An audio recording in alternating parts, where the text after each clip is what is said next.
back again with another video here. Today I'm going to be talking about an exercise that could be potentially good. I'm going to go over two different variations of it.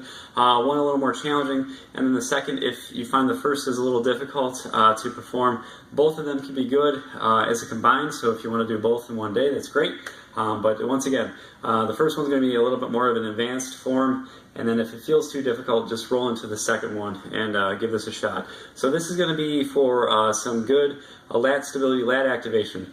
Great for people that are doing a lot of work with lifts or with pull-ups, and you're finding difficulty through the repetition.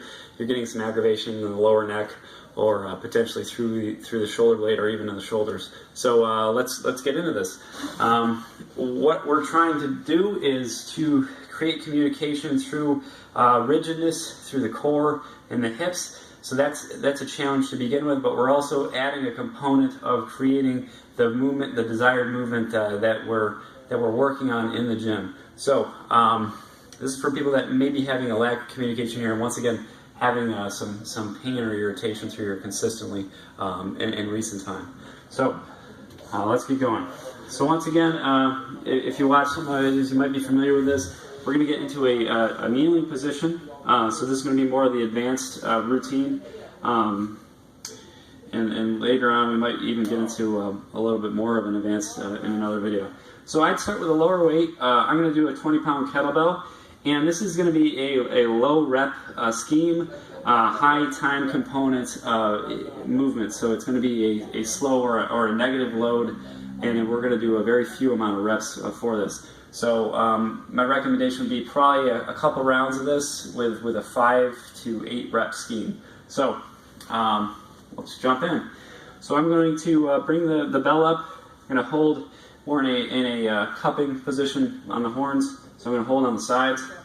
I'm going to get into that true kneeling position. So in this position, I'm leveling my pelvis, I'm activating my glutes, and I'm shifting my body weight forward so my shoulders, hips, and knees are in line. And from that position, my neck should also be in a spot where my ears are in line with my shoulders. So from there, what I'm going to do is try to hold and maintain that line as I transition the bell up over my head.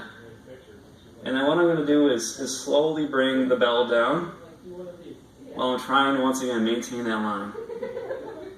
Whew. So, even just one of these. Supreme amount of activation.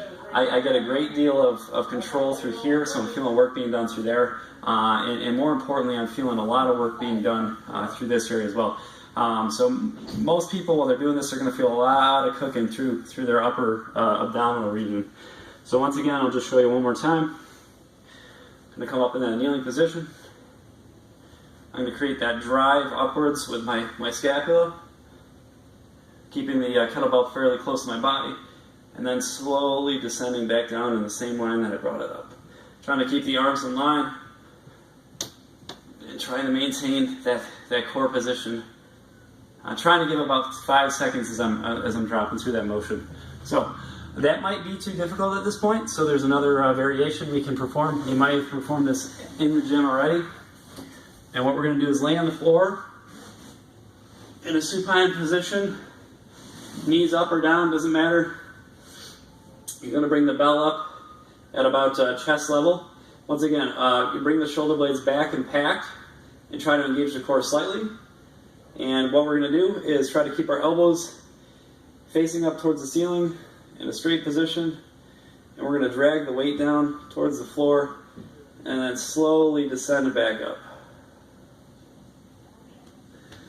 So once again, 5 seconds down,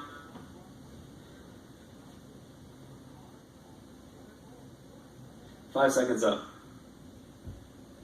It's relatively similar to what I just showed you. We're just doing it on the floor and taking out some of the variables that would be involved in that kneeling exercise. I hope this video helps. If you have any questions, feel free to call, email, or comment below.